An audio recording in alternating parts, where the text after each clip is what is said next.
እግዚአብሔር የተመሰገነ ይሁን።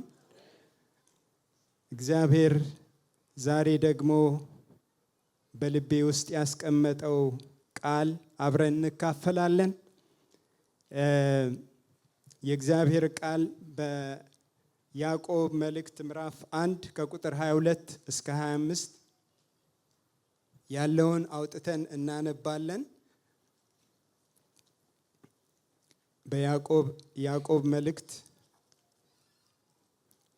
ምዕራፍ 1 ከ22 ጀምሮ እስከ 25 ያለውን አውጥተን እናነብና በዛ ሐሳብ ላይ ነው አብረን እንድንካፈል እግዚአብሔር በልቤ ውስጥ ያስቀመጠውና እግዚአብሔር እናመሰግናለን። ክብር ለእግዚአብሔር ይሁን።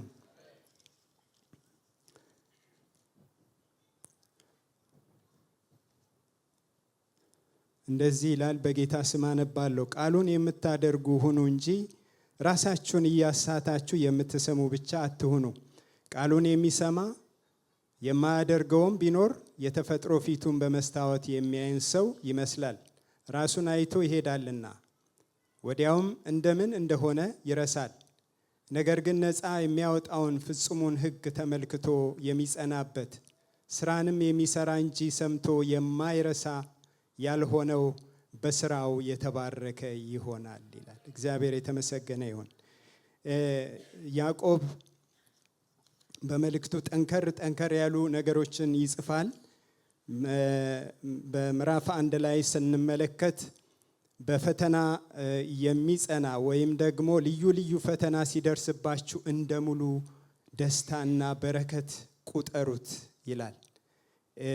እንደገና ደግሞ በዚህ ስፍራ ላይ ቃሉን የምታደርጉ ሁኑ እንጂ ራሳችሁን እያሳታችሁ የምትሰሙ ብቻ አትሁኑ ይልና ቃሉን የሚሰማ የሚያደርገውም ቢኖር የተፈጥሮ ፊቱን በመስታወት የሚያይ ሰው ይመስላል። ራሱ አይቶ ይሄዳል፣ ወዲያውም እንደምን እንደሆነ ይረሳል። ነገር ግን የሚያወጣውን ፍጹሙን ሕግ ተመልክቶ የሚጸናበት ስራን የሚሰራ እንጂ ሰምቶ የማይረሳ ያልሆነ በስራው ምን ይሆናል ይላል?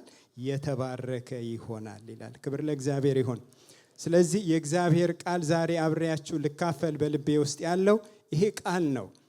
ብዙ ጊዜ እግዚአብሔር የሚያደርግልንን ነገር በተለያየ መንገድ እግዚአብሔር ሊያደርግልን ያሰበውን ነገር መስማት ለብዙዎቻችን ደስ ይለናል። እግዚአብሔር እንዲህ ያደርግልሃል፣ ይህን ይሰጥሃል፣ ይህን ያደርግልሃል የሚለውን ነገር ብዙ ጊዜ መስማት ደስ ይለናል። ነገር ግን መጽሐፍ ቅዱስ ላይ ስናይ እሱ ብቻ ሳይሆን ያለው እኛም ደግሞ ልናደርግ የሚገባንን ነገር የእግዚአብሔር ቃል ይነግረናል። እግዚአብሔር ከኔና ከናንተ የሚፈልገው ነገር አለ። በዚህ ክፍል ላይ ቃሉን የሚሰማ የሚያደርግ የተባረከ ነው ሲል ቃሉን መስማት በራሱ በረከት ነው። ክብር ለእግዚአብሔር ይሁን። የእግዚአብሔር ቃል መስማት ራሱ በረከት ነው። የእግዚአብሔርን ቃል በመስማት ብዙ ተጠቅመናል፣ ብዙ ተባርከናል፣ ብዙ ሕይወታችን ተለውጧል። የእግዚአብሔርን ቃል ሰምተን ነው መጀመሪያ ስለ ጌታ ሲነገረን ቃሉ ነው ወደ ቤቱ ያመጣን። የእግዚአብሔርን ቃል ሰምተን ነው ወደ እግዚአብሔር ቤት መምጣት የቻልነው። ወይም እግዚአብሔር በተለያየ መንገድ ጠርቶ ሊሆን ይችላል። ግን ሲመሰከርልን ስለ ጌታ የሰማነው ነገር በሕይወታችን ውስጥ ለውጥ አምጥቶ ወደ ጌታ አምጥቶናል። እግዚአብሔር የተመሰገነ ይሁን። ሕይወታችንን ቶታሊ የለወጠው የሰማነው የእግዚአብሔር ቃል ነው። የእግዚአብሔር ቃል የሰውን ሕይወት ይለውጣል ወገኖቼ። ማራ የነበረውን ጣፋጭ ያደርጋል የእግዚአብሔር ቃል። ምክንያቱም የእግዚአብሔር ቃል በራሱ የእግዚአብሔር ቃል መጽሐፍ ቅዱስ ሲናገር በዮሐንስ ወንጌል ላይ በመጀመሪያ ቃል ነበር ይላል። ቃል ራሱ ወልድ ቃል እንደሆነ የእግዚአብሔር ቃል ይናገራል። ስለዚህ የእግዚአብሔር ቃል ተራ የሰው ቃል አይደለም። የእግዚአብሔር ቃል የእግዚአብሔር ቃል ነው። ክብር ለእግዚአብሔር ይሁን። ስለዚህ የመለወጥ አቅም አለው፣ የመቀየር አቅም አለው፣ የመባረክ አቅም አለው፣ የማዳን አቅም አለው። ክብር ለእግዚአብሔር ይሁን። ስለዚህ ይህ የእግዚአብሔር ቃል ተራ የሆነ ቃል አይደለም፣ የሕያው የእግዚአብሔር ቃል ነው። ይሄ ብቻ አይደለም፣ የእግዚአብሔር ቃል የመፍጠር አቅም አለው። የሌለውን የፈጠረ ቃል ነው። የሌለውን ወደ መኖር ያመጣ ቃል ነው። ስለዚህ የእግዚአብሔር ቃል የተከበረ ነው። ክብር ለእግዚአብሔር ይሁን። ስለዚህ የእግዚአብሔርን ቃል ልንወደው እንደገናም ደግሞ ልናደርገው እግዚአብሔር ከኔና ከናንተ ይህንን ይፈልጋል። ጌታ የተመሰገነ ይሁን። ቃሉን መስማት መባረክ እንደሆነ ከመስማት የበለጠ ደግሞ ማድረግ የበለጠ በረከት አለው። የእግዚአብሔርን ቃል በማድረግ እና ባለማድረግ ያለው ነገር ነው በሰዎች ሕይወት ውስጥ ልዩነት የሚያመጣው እንጂ እግዚአብሔር ለማንም አያዳላም። ነገር ግን እግዚአብሔር ለቃሉ ያደላል ወገኖች። እግዚአብሔር ለቃሉ ያደላል። ክብር ለእግዚአብሔር ይሁን። ሲያየን እግዚአብሔር የሚያየን በቃሉ ነው የሚያየን ወገኖቼ። እግዚአብሔር አያወዳድርም። ሰዎችን ከሰዎች ጋር በማወዳደር አይደለም እግዚአብሔር የሚያየው። እግዚአብሔር በቃሉ ያያል። ክብር ለእግዚአብሔር ይሁን።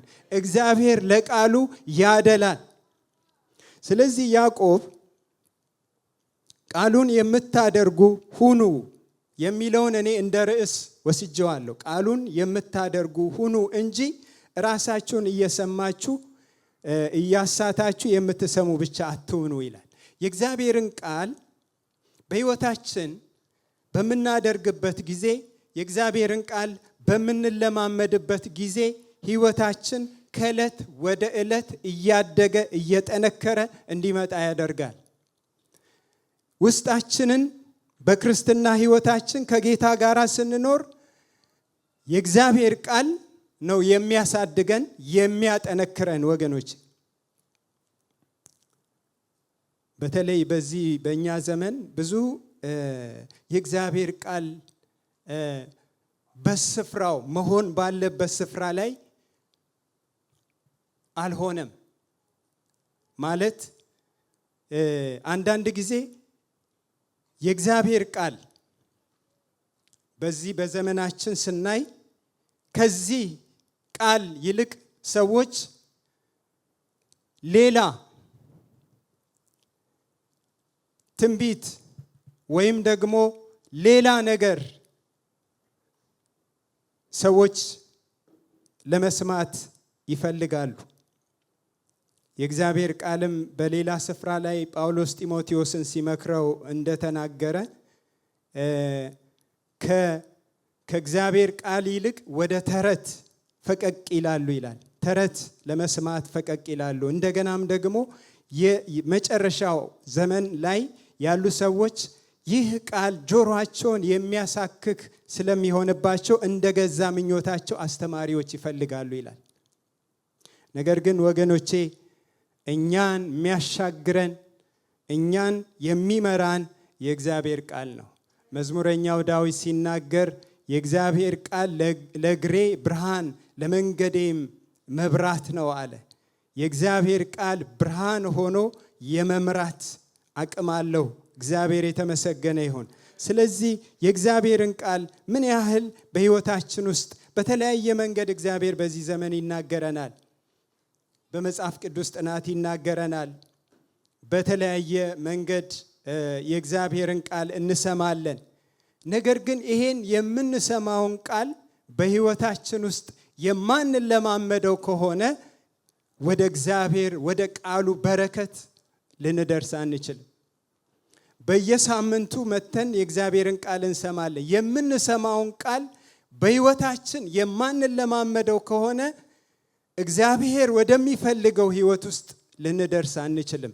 ስለዚህ ነው የእግዚአብሔርን ቃል ማድረግ መለማመድ በሕይወታችን ውስጥ በጣም አስፈላጊ እንደሆነ የእግዚአብሔር ቃል የሚነግረን። በሌላ ስፍራ ላይ በማቴዎስ ወንጌል ምዕራፍ 7 ቁጥር 24 ጀምሮ ጌታችን ኢየሱስ ክርስቶስ በዛ በተራራ ካስተማረ በኋላ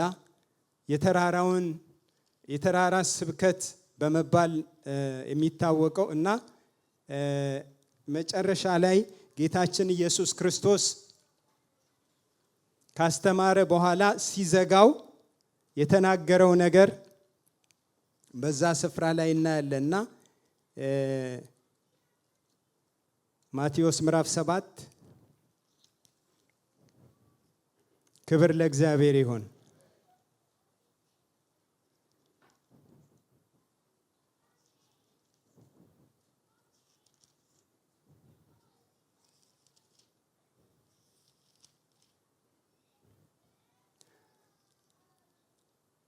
ቁጥር 24 ላይ እንደዚህ ይላል፣ ስለዚህ ይህ ቃሌን ሰምቶ የሚያደርገው ሁሉ ቤቱን በአለት ላይ የሰራ ልባምን ሰው ይመስላል። ዝናብ ወረደ፣ ጎርፍም መጣ፣ ንፋስም ነፈሰ፣ ያንም ቤት ገፋው፣ በአለት ላይ ስለተመሰረተ አልወደቀም። ይህን ቃሌን ሰምቶ የማያደርገው ሰው ሁሉ ቤቱን በአሸዋ ላይ የሰራ ሰነፍን ሰው ይመስላል። ዝናብ ወረደ፣ ጎርፍም መጣ፣ ንፋስም ነፈሰ፣ ያንም ቤት መታው፣ ወደቀም፣ አወዳደቁም ታላቅ ሆነ ይላል። ሁለት ነገሮችን በዚህ ስፍራ ላይ ጌታችን ኢየሱስ ክርስቶስ ተናግሯል። ቃሉን ሰምቶ የሚያደርገው ምን አይነት ሰው ይመስላል? ቤቱን በአለት ላይ የሰራ ልባምን ሰው ይመስላል ይላል። ቤት እኔ ስለ ቤት አሰራር ብዙ የማውቀው ነገር የለኝም፣ ግን ቤት ሲሰራ መሰረቱ ነው ወሳኝ። ከላይ ያማረ ሊሆን ይችላል፣ ግን መሰረቱ በደንብ ጠልቆ ተቆፍሮ የተሰራ ቤትና እንደዚሁ ዝም ብሎ ደግሞ ከላይ ይድረስ የተሰራ ቤት አንድ አይደለም። ከላይ ግን ሊመሳሰል ይችላል። በዚህ ስፍራ ላይ ስናይ ቤቱን በአለት ላይ የሰራ ልባምን ሰው ይመስላል ይላል። አጥብቆ አንዳንድ ሰዎች ቤት በሚሰሩበት ሰዓት ድሮ ኢትዮጵያ ውስጥ የቤቱን ከላይ የቆመውን ግድግዳ ያህል ወደ ታች ቆፍረው አጥብቀው ነው የሚሰሩት። ምክንያቱም የዛ ቤት መሰረቱ የጸና ከሆነ የዛም ቤት እድሜ የሚያረዝመው መሰረቱ ነው። በዚህ ስፍራ ላይ ጌታችን ኢየሱስ ክርስቶስ ሲናገር ቤቱን በአለት ላይ የሰራ ሰውና እንደገና ደግሞ የእግዚአብሔርን ቃል ሰምቶ የማያደርገው ቤቱን በአሸዋ ላይ የሰራ ሰነፍ ሰው ይመስላል ብሎ ጌታ ኢየሱስ ክርስቶስ አወዳድሮ ሲናገር እናያለን። እና እነዚህን ሁለቱንም ንፋስም ዝናብም ዘነበ ይላል፣ ንፋስም ነፈሰ ይላል። ሁለቱንም እኩል ጎርፍም ንፋስም መታቸው። ሁለቱንም እኩል ነው የመታቸው። ነገር ግን በአሸዋ ላይ የተመሰረተው ወደቀ፣ አወዳደቁም ምን ሆነ ይላል? ታላቅ ሆነ ይላል። በአለቱ ላይ የተመሰረተው ግን ንፋስም መታው፣ ጎርፍም ጎረፈ፣ ንፋስም መታው። መሰረቱ ግን የጸና ስለነበረ ምንም አልሆነም። በመከራ ውስጥ በተለያየ መንገድ ቅዱሳን ያልፋሉ። የእግዚአብሔርም ቃል ይናገራል። ጎርፍ ይመጣል፣ ንፋስ ይመጣል። ንፋስና ጎርፍ ያልተጠበቀ ሊሆን ይችላል እና ሳይጠበቅ ድንገት ሊመጣ ይችላል። ነገር ግን በአለቱ ላይ የተመሰረተ ንፋስም ቢመታው ጎርፍም ቢመታው ምንም አይሆንም። ምክንያቱም መሰረቱ ቃሉ ስለሆነ የጠበቀ ስለሆነ። ክብር ለእግዚአብሔር ይሁን። በዚህ ዘመን አይመስላችሁም? ብዙ ጎርፍ፣ ብዙ ማዕበል፣ ብዙ ወጀብ፣ ብዙ አውሎ ንፋስ ያለ አይመስላችሁም ወገኖቼ? በተለያየ መንገድ ሰዎችን ሲያናውጥ፣ ክርስቲያኖችን እንኳን ሳይቀር ሲያናውጥ፣ አይናቸውን ከጌታ ላይ እንዲያነሱ ሲያደርግ እግዚአብሔር መሰረታችንን በአለቱ ላይ ያድርገን። አለቱ ቃሉ ነው። የምንሰማው የእግዚአብሔር ቃል መሰረታችን ነው። ክብር ለእግዚአብሔር ይሁን። የሚያጸና ነው የእግዚአብሔር ቃል ወገኖቼ። ስለዚህ የእግዚአብሔር ቃል ሰምቶ የሚያደርገው አለ ጌታችን ኢየሱስ ክርስቶስ። ምን እያደረገ ነው? ቤቱን በአለት ላይ እየሰራ ያለ ሰው ይመስላል ይላል። ክርስትናችንን ወገኖቼ በአለቱ ላይ ልንሰራ ይገባል። በአለቱ ላይ የምንሰራው እንዴት ነው? የእግዚአብሔርን ቃል ሰምተን ስንኖረው ነው፣ ስናደርገው ነው። ክብር ለእግዚአብሔር ይሁን። የእግዚአብሔርን ቃል ሰምተን በሰማነው ቃል ስንኖር ለመኖርም ደግሞ ጥረት ስናደርግ እግዚአብሔር ምን ያደርጋል? ጸጋ ይጨምራል። ክብር ለእግዚአብሔር ይሁን። ጸጋ ይጨምራል እግዚአብሔር። የሚያበረታ ጸጋ፣ የሚያቆም ጸጋ እግዚአብሔር ይረዳል። ክብር ለእግዚአብሔር ይሁን። በቃሉ ለመኖር ስንል እግዚአብሔር ደግሞ ዝም አይልም። አንዳንድ ጊዜ ልጆቻችንን ስናዛቸው ልጆች ሆነው ያንን ነገር ለማንሳት ሲፈልጉ የሆነ ዕቃ ሲከብዳቸው እኔና እናንተ ዝም አንልም አይደል? እናግዛቸዋለን። እግዚአብሔር እንደዛ ነው። የእግዚአብሔር እንደ ቃሉ ለመኖር ስንጣጣር እግዚአብሔር ደግሞ ጸጋን ይሰጣል። ክብር ለእግዚአብሔር ይሁን። እግዚአብሔር በሕዝቡ ላይ ሸክም አይጭንም። ነገር ግን እግዚአብሔር ቃል ሲናገር እሺ ስንል ስንታዘዝ እግዚአብሔር ጸጋን ይሰጣል። ክብር ለእግዚአብሔር ይሁን። የምንችልበትን ጸጋ ይሰጣል። እግዚአብሔር ለሳኦል ሲናገረው ትዝ ይላችሁ እንደሆነ ሳኦል የእግዚአብሔርን ቃል ሰምቶ ነበረ። በጆሮ መስማትን ሰምቷል። እግዚአብሔር በሳሙኤል በኩል የተናገረውን ነገር ሰምቷል። ነገር ግን የተናገረውን ነገር አላደረገም። ስለዚህ እግዚአብሔር ምን አለ? ሳኦል እኔን አልሰማም ብሎ እግዚአብሔር ሲናገር እናያለን። መስማት ማለት ማድረግ የሚጨምር ነገር ነው። ክብር ለእግዚአብሔር ይሁን። መስማት ማለት መታዘዝን የሚጨምር ነገር ነው። የእግዚአብሔር ቃል ስንታዘዘው በሕይወታችን ውስጥ ደግሞ ፍሬ ያፈራል። ክብር ለእግዚአብሔር ይሁን እና ጌታችን ኢየሱስ ክርስቶስ በሌላ ስፍራ ላይ ሲናገር ስለ ዘሪው ምሳሌ የተናገረበት ትዝ ይላችኋል። ጌታችን ኢየሱስ ክርስቶስ የዘሪው ምሳሌ ሲናገር ዘሪው ዘር ሊዘራ ወጣ ይላል እና ዘሩን ሲዘራ አንዳንዱ በመንገድ ዳር ወደቀ፣ አንዳንዱ በጭንጫ ላይ ወደቀ፣ አንዳንዱ በሾህ መካከል ወደቀ፣ አንዳንዱ ደግሞ በመልካም መሬት ወደቀ ይላል። እኔ ሳስብ ከአራቱ ውጪ ልንሆን አንችልም። ወይ መንገድ ዳር ያለው፣ ወይ በጭንጫ ላይ፣ ወይ ደግሞ በሾህ መካከል፣ ወይ መልካም መሬት። ከአራቱ ውጪ ልንሆን አንችልም። የእግዚአብሔርን ቃል ስንሰማ የእግዚአብሔር ቃል ከነዚህ አራቱ አንዱ ላይ ነው የምንሆነው እና የእግዚአብሔር ቃል ዘሪ ሲዘራ የዘሪው ምሳሌ ጌታችን ኢየሱስ ክርስቶስ ሲጠይቁት ሲያስረዳቸው ምንድን ነው ያለው?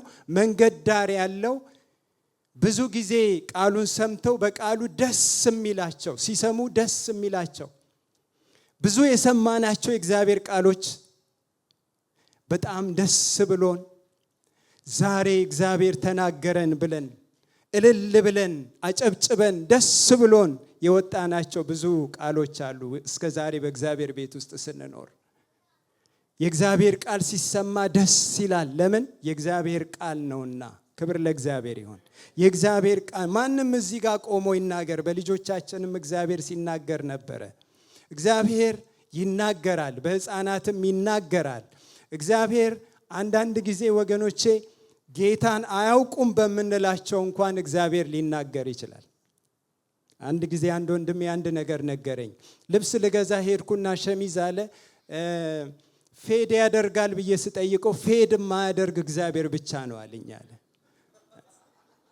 ከዛ ያ ወንድም አገልጋይ ነው። ቤቴ ገብቼ አለቀስኩኝ አለ። እግዚአብሔር በአሕዛብም ይናገራል፣ በተለያየ መንገድ ይናገራል።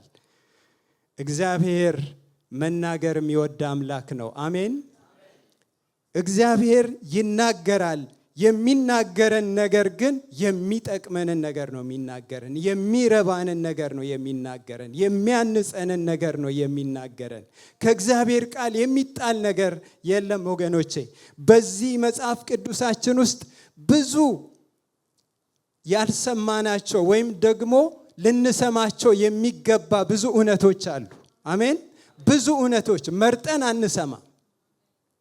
መርጠን አንሰማም ወገኖች። ለምን? ይሄ የእግዚአብሔር ቃል ስለሆነ። ክብር ለእግዚአብሔር ይሁን። ይሄ ቃል መመሪያችን ስለሆነ፣ ይሄ ቃል የምንኖርበት ስለሆነ፣ ይሄ ቃል እኛን የሚያኖረን የእግዚአብሔር ቃል ስለሆነ፣ በዚህ ቃል ስለምንመራ ቃሉን እንወደዋለሁ ብለን እንደዘመርን የእግዚአብሔር ቃል የሚወደድ ነው። ሃሌሉያ! የእግዚአብሔር ቃል የሚወደድ ነው ወገኖች። ስለዚህ እግዚአብሔር በቃሉ ሲናገረን ምንም ይናገረን፣ እግዚአብሔር አሜን ብሎ የሚቀበል ልብ ይስጠን። እግዚአብሔር ክብር ለእግዚአብሔር ይሁን። አሜን ብሎ የሚቀበል እሺ የሚል እግዚአብሔር በሽታ መንፈስ ይደግፈን ወገኖቼ። እግዚአብሔር የተናገረን ብዙ ነገሮች ያላደረግናቸው ነገር ግን ወገኖቼ ልናደርጋቸው የሚገባ ብናደርጋቸው ወገኖቼ እኔና እናንተን እግዚአብሔር ወዳየልን ነገር ጋር ያደርሱናል። ክብር ለእግዚአብሔር ይሁን። እግዚአብሔር ለእኔና ለእናንተ የሚያየው የከበረ ነገር ነው። እግዚአብሔር ለእኔና ለእናንተ እንደሚያየው ሰው እንደሚያይ እግዚአብሔር አያይም ይላል መጽሐፍ ቅዱስ። እግዚአብሔር የሚያይልን የተለየ ነገር ነው። የሚያይልን ደግሞ የሚነግረን በቃሉ ነው። እግዚአብሔር የተመሰገነ ይሁን። ስለዚህ የእግዚአብሔርን ቃል ስናደርገው እንባረክበታለን። በማድረግ ውስጥ መባረክ አለ። የእግዚአብሔርን ቃል በመስማት መባረክ እንዳለ በማድረግም መባረክ አለ። እግዚአብሔር ለእስራኤላውያኖች ሲናገር በዘዳግም ምዕራፍ 28 ላይ ታውቁታላችሁ። በዛ ስፍራ ላይ እግዚአብሔር ቃሉን ስታደርጉ እነዚህ በረከቶች ይከተሏቸዋል ብሎ እግዚአብሔር ተናገረ። በጣም የሚገርመው እግዚአብሔር በዛ ስፍራ ላይ ቃሉን ባታደርጉ ብታምፁ ደግሞ እነዚህ እርግማኖች ይመጣሉ አለ። ሁለት ነገር ተናገራቸው ማለት ነው። እግዚአብሔር የእግዚአብሔርን ቃል በመስማት በረከቶች በሕይወታችን ይመጣሉ። የእግዚአብሔርን ቃል በመስማት እግዚአብሔር ወዳየልን ጋር እንደርሳለን። መጽሐፍ ቅዱሳችን ላይ ኢያሱን እግዚአብሔር በመጀመሪያ ምዕራፍ 1 ቁጥር 7 ላይ ጀምሮ ሄዳችሁ ስታነቡ እግዚአብሔር ቃሉን ተናገረው። ከዚህ ቃል ወደ ግራ አትበል፣ ወደ ቀኝ አትበል። ይህንን ቃል አስበው፣ አሰላስለው፣ በሌሊት አስበው፣ በቀን አስበው፣ ስትሄድ አስበው፣ ተጫወተው አስበው ይላል። ኤክስፒሪየንስ አድርጋችሁ ከሆነ የእግዚአብሔርን ቃል ስታስቡት፣ ስታሰላስሉት ልባችሁ በሐሴት ይሞላል። ለምን? የእግዚአብሔር ቃል ነው። ስትጫወቱት እግዚአብሔር በልባችሁ ውስጥ እግዚአብሔር ጋር ስትጫወቱ፣ በመንገድ ሊሆን ይችላል፣ በስራ ቦታ ሊሆን ይችላል፣ በየትኛውም ስፍራ ስትጫወቱ እግዚአብሔር ይህንን ቃል አስበው አለው ኢያሱን። እንዲሳካልህ ከፈለክ፣ እንዲከናወንልህ ከፈለክ፣ ወርሰ ለማውረስ ከፈለክ ይህንን ቃል ምን አድርገው? አስበው፣ አሰላስለው። ከዚህ ቃል ወደ ግራ ወደ ቀኝ አትበል አለው። ኢያሱ እንዳለው አደረገ። በጣም ኢያሱን እግዚአብሔር ሰክሰስፉል አደረገው። በመሪነቱ ወደ ከነዓን ሕዝቡን መርቶ ይዞ ገባ። እግዚአብሔር ወዳየለት ቦታ ይዞ ገባ። ክብር ለእግዚአብሔር ይሁን። ወገኖቼ በሕይወታችሁ ዕቅድ ሊኖራችሁ ይችላል። በሕይወታችሁ ወደፊት ልትደርሱበት የምትፈልጉት ነገር እግዚአብሔር ተናግሯችሁ ይሆናል። በሕይወታችሁ እግዚአብሔርን እንዲያደርግላችሁ የምትፈልጉ ነገር ሊኖር ይችላል። መሰረቱ የእግዚአብሔር ቃል ነው። ቃሉን እናስበው፣ እናሰላስለው። የእግዚአብሔርን ቃል እንፈልገው፣ ሌሊትና ቀን እንፈልገው። ወገኖቼ ትንቢት ጥሩ ነው። በእግዚአብሔር ቤት ሳገለግል እኔም ትንቢት ተናግሬ ያውቃለሁ። ከሁሉ በላይ ግን ይሄ ከትንቢት በላይ ነው። ትንቢትን በዚህ እንመረምራለን አይደል እንዴ? የእግዚአብሔር ቃል መመርመሪያችን ነው። የእግዚአብሔር ቃል ወገኖቼ ከስሜታችን በላይ ነው። የእግዚአብሔር ቃል ለኑሯችን መሰረት ነው፣ ለቤታችን መሰረት ነው፣ ለትዳራችን መሰረት ነው፣ ለልጆቻችን መሰረት ነው። የእግዚአብሔር ቃል ለቤተ ክርስቲያን መሰረት ነው፣ ለቤተ ክርስቲያን መመሪያ ነው። ስለዚህ እግዚአብሔር ወደ ቃሉ ይመልሰን ወገኖቼ፣ ወደ ቃሉ ይመልሰን። ክብር ለእግዚአብሔር ይሁን።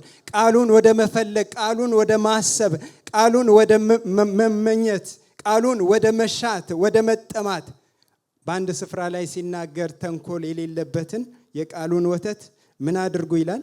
ተመኙ ይላል የእግዚአብሔር ቃል። ወደ መመኘት፣ ወደ መብላት እና እንደገናም ደግሞ መጽሐፍ ቅዱስ ላይ የእግዚአብሔር ቃል በወተትም በአጥንትም ይሄው ቃል ተመስርቷል። ወተት በጌታ አዲስ ለሆኑ ሰዎች የሚያሳድጋቸው የቃሉ ወተት ይሄ ነው። በእግዚአብሔር ቤት ውስጥ ለቆየን ደግሞ አጥንት ያስፈልገናል። አጥንትን ስንቆረጥም ደግሞ እንደምንጠነክር የእግዚአብሔር ቃል ይናገረናል። ያም ደግሞ ይሄ ነው። ክብር ለእግዚአብሔር ይሁን። ይሄ አጥንትም ነው፣ ይሄ ወተትም ነው። ይሄ የተመጣጠነ ምግብ ነው ለሕይወታችን። ክብር ለእግዚአብሔር ይሁን። ኢየሱስ ክርስቶስ ሰይጣንን ዲፊት ያደረገበት አንዱ በዚህ ቃል ነው። ክብር ለእግዚአብሔር ይሁን።